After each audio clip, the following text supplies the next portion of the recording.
Mardi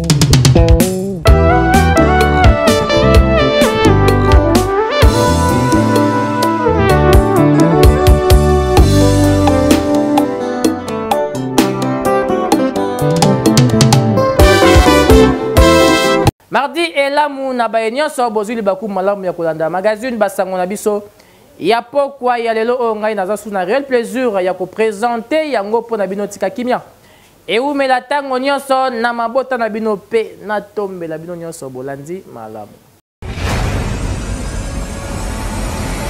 tofongola basango ya pokwa ya lelo na message ya chef de l'état Félix Antoine Tshisekedi na makambo etali bongo état de siège kuna na est de la République démocratique du Congo tolanda. J'ai décidé de proclamer l'état de siège sur toute l'étendue des provinces de l'Ituri et du Nord Kivu. Des dispositions subséquentes seront annoncées dans les heures qui suivent.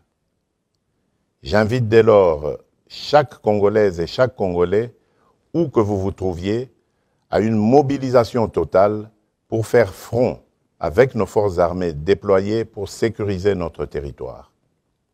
Nos vaillants militaires doivent être appuyés par une prise de conscience collective de tous leurs compatriotes à titre de réconfort et leur serment de défendre la patrie et l'intégrité du territoire national.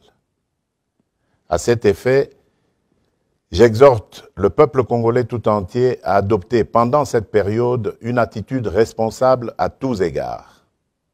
Ainsi donc, je recommande plus particulièrement au gouvernement de la République de ne ménager aucun effort pour assurer la logistique nécessaire aux forces armées déployées au front. À la classe politique tout entière de ne mener aucune action de nature à saboter ni à décourager nos forces armées. Aux hommes et aux femmes des médias d'appuyer à travers leurs programmes respectifs l'action des forces armées. Aux populations locales de coopérer étroitement avec les autorités militaires déployées en dénonçant les ennemis du peuple et toute complicité à quelque niveau que ce soit. Population ya Goma batikalaki indifférente ba réagir boye. On l'a appris comme tout le monde l'état de siège, mais encore qu'il faut savoir qu'est-ce que ça vient apporter de nouveau dans la crise qui prévaut au Nord Kivu et à Ituri. Je pense que ce que nous devons rappeler, c'est que les questions sur lesquelles nous sommes en train de travailler, ce sont des questions très très pertinentes. Et la question de la sécurité devrait être prise avec beaucoup de sérieux. Alors, avant que l'état de siège soit décrété, on devrait d'abord dire qu'est-ce qui devrait être fait, qui n'a pas été fait. Qui a fait son travail, qui n'a pas fait son travail. Pour qu'on puisse vivre ce qu'on est en train de vivre à Beni. Par exemple, l'armée nous rappelle chaque fois que la guerre à Beni n'est pas une guerre classique, c'est une guerre asymétrique. Ça veut tout simplement dire que l'ennemi se trouve dans la population. Est-ce que c'est cet état de siège-là qui va dénicher tous ces ennemis partout où ils sont?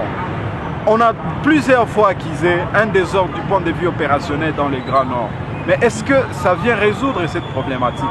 Notre crainte, c'est à quel niveau? Notre crainte, aujourd'hui, la population a été mobilisée pour demander au casque bleu de la MONUSCO de quitter la RDC. Parce qu'avec toutes ces restrictions, tout simplement, c'est qu'il n'y aura plus de manifestations pour demander le départ de la MONUSCO. Il y a des pouvoirs qui seront très réduits par rapport à l'exécutif provincial. Eh bien, nous craignons tout cela. Nous pensons qu'avant cet état de siège, on devrait d'abord identifier un à un ses complices dans l'armée, dans l'administration, dans la politique, au niveau des députés, au niveau du Sénat, pour que ces gens-là, on puisse d'abord les ramasser et qu'on les défère devant la justice. On ne va pas quand même nous amener de mesure en mesure et pratiquement rien ne change. Et c'est tout ça notre inquiétude. Bah FRDC, parce que déjà qu'on frappé Kuna na ville ya Ituri, tout un élément.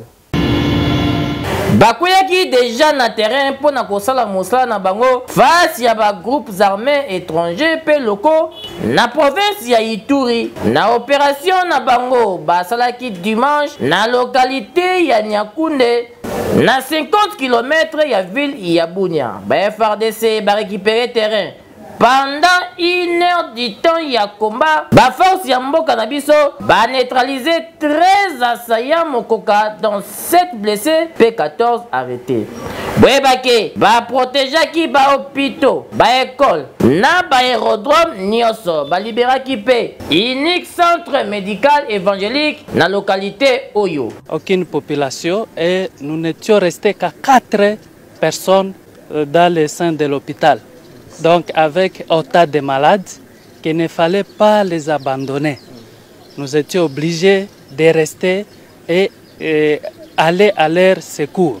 Avec votre présence en ce jour, vraiment c'est une grande fierté quand nous voyons nos loyaux militaires qui sont à côté de nous pour apporter la sécurité du milieu qui était plus longtemps sous la menace. Population basepelaki makasi na opération militaire oyo eko permettre bango déjà kozonga na bandaku na bango. Boyebake opération oyo esalemaki juste kaka après conseil des ministres oyo esalemaki vendredi dirigé na chef de l'État Félix Antoine Tshisekedi. Bravo Nabino ba FRDC bo continuer koniata bango ti na suka. Papa balobi beta masasi.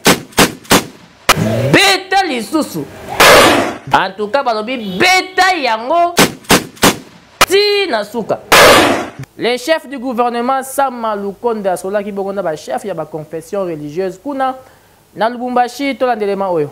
Le Premier ministre Jean-Michel Sama Lukonde a selon la Kibongo na délégation des représentants y a ba confession religieuse ya Grand Katanga, bas hommes de Dieu, ba adopté ki moko stratégie ya ko sensibiliser population na 80%, ya ko luka ko constituer ba adepte ya ba église na bango sur la paix et la sécurité, et ba qui accent particulier sur la sensibilisation, ya ko luka solution préconisée pour na ko luka instauration ya paix na partie oyo ya pays. Nous sommes venus voir le Premier ministre, c'est notre fils, il est l'émanation de la Fondation Katanguès. En premier lieu, c'est d'abord pour le féliciter. Et nous avons aussi évoqué le problème de l'insécurité. Nous avons songé qu'il fallait nécessairement qu'on puisse organiser la baraza, c'est-à-dire nous sommes des Africains, quand il y a des problèmes, il faut qu'on se mette sous l'arbre, à palabre, et qu'on parle, qu'on organise, qu'on accorde, qu'il y ait un dialogue. Nous avons vu de l'autre côté à Benito Consort, il y a des insurgés qui sont venus. Église Mo Oreb, basala qui paie culte de délivrance, Véronique Bemanga pour plus de détails. Bangé na culte et salemaki awa na église Mo Oreb na kimbonse qui est précisément na quartier Ngwezi église oyo kambamaka na pasteur Jérémy Moké kasi culte ya lelo bwebake orateur ezalaki bongo pasteur Antoine Nzengu oyo azali deuxième pasteur na église oyo na mateya na ye pasteur Nzengu alobeli nouveau départ pe les dominations sataniques. Chaque démon, chaque domination travaille avec les ordres des démons inférieurs, puissance, principauté. Des hommes qui sont sous son.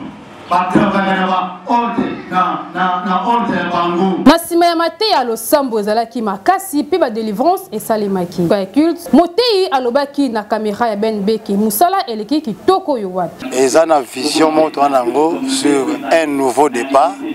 Alors les kaniswane utaki parce que ngana zali pasteur Yami Balé, deuxième pasteur, na vision ya pasteur titulaire Nenga Kangaki.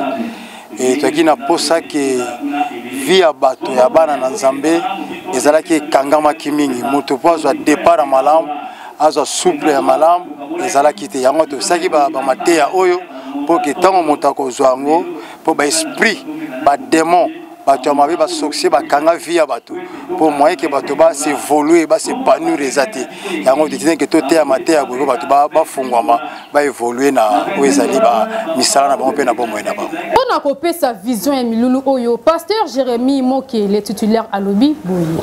Ezali vision yo nzamba pesa biso toza basé pendant na ministère de délivrance. Na ministère de délivrance yango awa donc to vandi sami pendant la délivrance. Yango ndengo poser question que za vision donc za vision biso to travailler nango vision nzamba pesa biso moi. Bon na CPN Makas naza ravi komona pasteur adjoint ndenge à intervenir et puis aussi loboko nzambe ndenge zalaki en action na kati église vraiment na sepeli makasi na kilte ndenge leki bande konyoso bazolanda biso ata otoka na bango nzinga baya ko contempler ba merveille ya nzambe puis aussi baya komona bolamu nzambe na bavi na bango bamona ndenge nzambe osala yango tobengisi non seulement soki na kilte mais ba kilte nyonso to memela yango boye yango baya moto nyonso aza na problème aza na ka kota minganga abika te mais nzambe aza na liloba suka yango tozo ko inviter bango baya pe aussi ko profiter na grâce ya nzambe na boyeba que église Mont Horeb ezomi na Kimbonseke na quartier Ngwezi pe ezo fonctionner na communauté mission chrétienne dans le monde MCM en sigle. Hiérarchie de Dieu parce que Satan Adraki ange de lumière, Adraki l'ensemble logo, Tango s'est révélé l'ensemble. Mosala kitoko ya major Rémi Kanza azali kosala sensibilisation pour na magambetali kashne pour na komi batela na bokono ya coronavirus to landelema oyo ya neskes mabanza. Mama, kashne no eza ya pochite. Eza ya kobomba te. Lata non, lata tellement lata. Mardi oyo 4 mai ezalaki différent pour na bana Tchangu po bamonaki mobange na sensibilisation ya la police sous la supervision ya major Rémi Kanza autrement dit mal à l'aise bakiselaka ye navigateur et bende sensibilisation oyo ezalaki po na koyebisa bana ya Tchangu ba se protéger na pandémie ya COVID-19 nakolata ka kashne kosokola maboko centre kaseri pe na respect nyonso bakinois basepelaki et surtout banjilwa balobaki boye biso na poto sensibiliser bino moto so ala ta kashne to salma be okoko sona na kashne sona kashne c'est la même chose okoko la tanan okoko la tanan okoko futa c'est bien futa oleba kangayo o futa 5000 o somba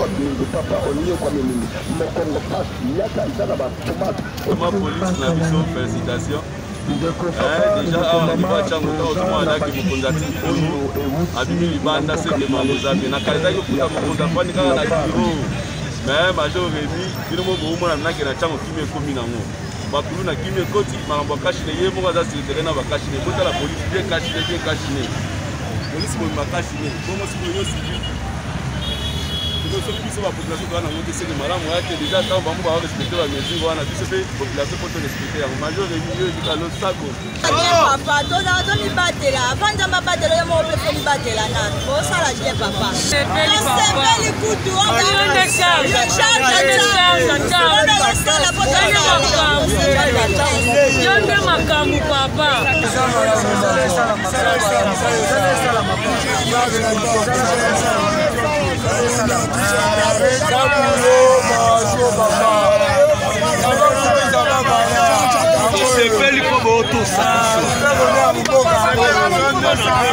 Yemoko et Bendel le navigateur, le major Rémi Kanza mal à l'aise a expliqué Tina il y a des centres Oyo. En cas de toujours la sensibilisation, on a des chine, on a des mesures de barrière, on a des niveau de maison.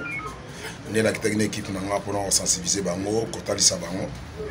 Peut-être comment ici les terrains, on a des bomoni, babilions sur bomoni wana. Pour ça nous sala, quand on s'amène des mo continue biso. Azaki ba ordre par commandant suprême, qu'on soit le bosso ou sur yebi. Le général Silvano Kassomo. Il pas qui s'aki pas au biso numéro 1 à niveau à Tchangu. Commissaire urbain à Tchangu, nous sur yebi na comme ya connaît bienvenue, on a salué à passant. Et puis qui tipa na biso bato escadre mobile intervention de ngai moko na dokamba to kitaki terrain sur le terrain na belima nanga pour sensibiliser population na biso ba ba ki bokono ezali yango moto tilera ki bango ezaki nini kaka ya répression te mais ya kopesa pe mateya ko talisa bango yango bomoni kame ba tutu baza discipline na mito na ko wana secteur surtout wana baza na kashine ko ndenge ba pesi na mission to za nango batela batu na biloko na bango. En tout cas bravo na yo major Rémi Kanza pour ebele ya bakinois ba communauté ko bosana ke bango moko il faut ba se protéger déjà na bokono oyo ya pandémie kasi ba bosani misusu ba komi ko bakutu maladie yango ya covid ezali na yango te en tout cas Osala et les Kanaki Kitoko avec le major Rémi Kanza, mal à l'aise et Bendé, les navigateurs.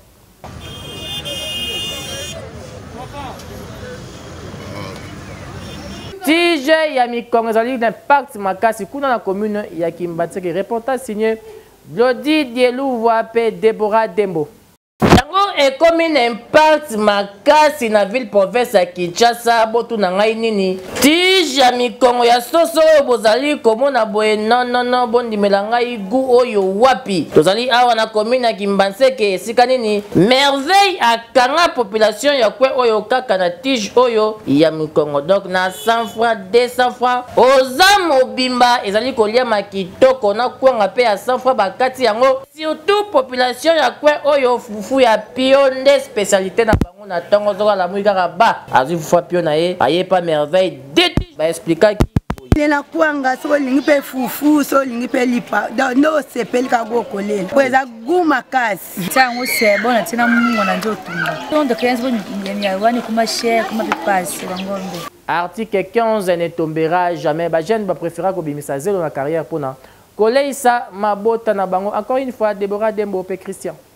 Na cadre toujours ya article 15 webake ba jeune ba message na bango na copie ya kobimisa zelo pe côté kayango awa na carrière ya mai ya ndunda bango baboya na bango sopeka sombela ngai pesa ngai ba pona na bango mosala oyo pona kolesa mabota na bango na micro ya Ben Bemak ba expliquaki boye bakwaje basaka awa teluka mbongo ko ya 5h osali biso banditi ba 18h 19h to kangi osali biso ba zipe ba kei dans le temps moko bien stable to bimisa les api ba timiso ba na biso ba parti misika o sable ba koya pe awa mama ndunda awa wa to sola bien to la makima ba pa okaya ko bimisila na mituka penda we ko la biso sable rokeni zelo ezali ba vwe zelo ba compagnie belezi wa uza zelo ba di construction. Bon, presque à mituka belé. Yo ebika Congo tito monument action. Koto mbongo ebima to tsaka mutu to ko santé pena na bulo. Ndeto bimisa bazelo. Yaka forme sanaka na ba force. Yato obela swende ni te yaka bulo to mesena. Exemple à suivre yango yo na bino ba jeune. Bo mesana ko vanda na kwe moto le kate o prêtre to zoliate. O pesa biso keba mande fois pembe ko bima yo kaka wana ko beta dam ko finga gouvernement na poche et logo en tout cas papa. Kendo sala copie yango yo bimisa zelo o chelo na poche ne sika o vanda o fachibe. Lobby et la bongo derby quinoise entre AS Victa Club et FC Renaissance dit Congo. Ba supporter ba réagir boye na micro ya Christian. Match à lobby ngai ndena les match makasi. C'est match makasi parce que derrière pe dans Renaissance akoya pe na sana motivation pour gagner mana. Oh mais en tant qu'effectif bien, souhait dans les équipes n'a pas gagné. Mais tu gagnes match one. Alors il y a des magasins mais tu gagnes match one. Tu vas gagner maman là. Ça c'est tu vas gagner maman là. Pour n'engager soyez n'engager à l'égal mais que moi la couture la rame moi. Ta couture la rame. Somme. Chance n'a pas assez tombé dans la République avec le match. Renaissance a gagné déjà au Matador. Nous avons gagné. Renaissance a gagné. Victoire avec le déjà match. Devant Renaissance. Et ça la cabo moti muto asuka. Asala ka surprise ayo gagner premier. Amwana onga na boti jamais ko gagner. Renaissance n'a pas gagné maman na ye. Hein? Papa a aussi mbaïke. Amata kita akulala. Ata fitango azana jeté. La contre Renaissance et l'homme ko sala sana moto. Obangate bana fait ya babanga loko moko tout dans la laisse tout de la pio na ibenge les gens sont bon il y a gagné sur les gens donc après 10 ans pour le moment le loko moko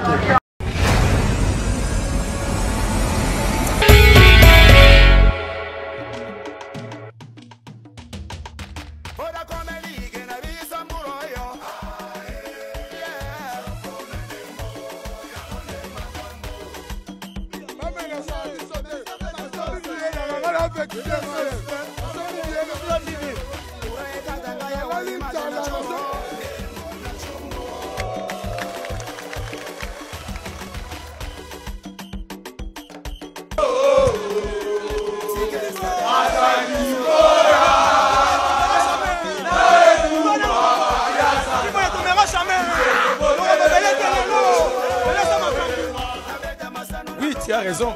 Là, tu gagnes été. Mais Mboula, et bien, tu as rappelé Sinaka. Boutou Yindaka, Tongo Petanaka. Mais les autres, ils ont 4 ribens, on a pour la victoire. Mais elle aura tout sengi, arbitre, à la deux côtés.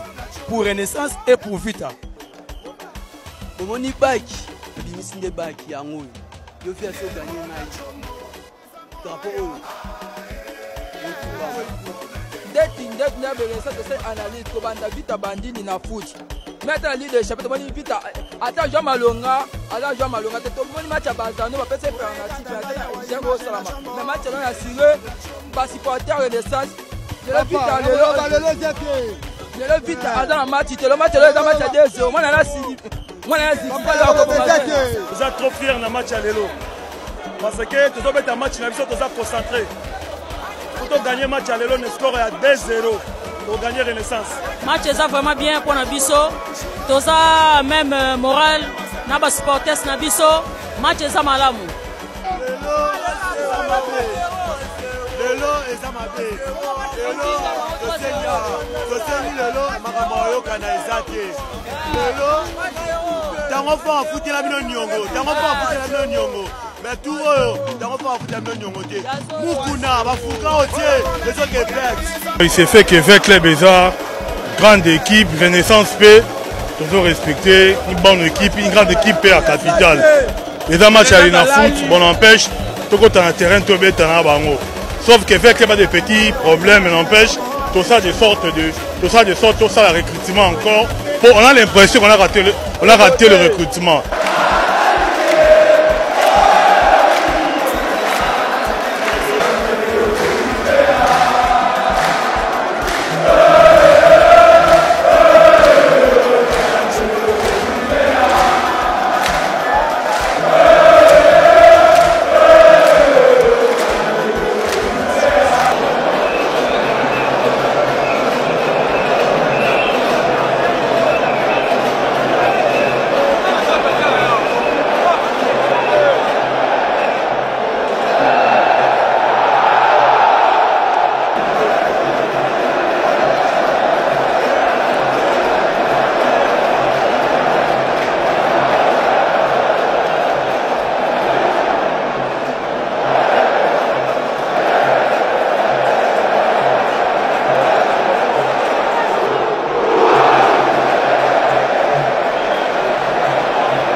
De souhaiter joyeux anniversaire na bayenyoso babotama mokolelo plus particulièrement na Vini Mokono le numéro 9 monteur ya magazine Benbe Vini Mokono balobi ngulu mobimba se tumbamaki 4 tabaye kolia ma champagne ko panza maniva ko sakalate Vini Mokono balobi mbotama na yo abakisi mbula moko likola mvula na ya kokisi kaka 11 ans ya pamba mwana muke makasi Vini Mokono motama elamu na yo Vini Mokono.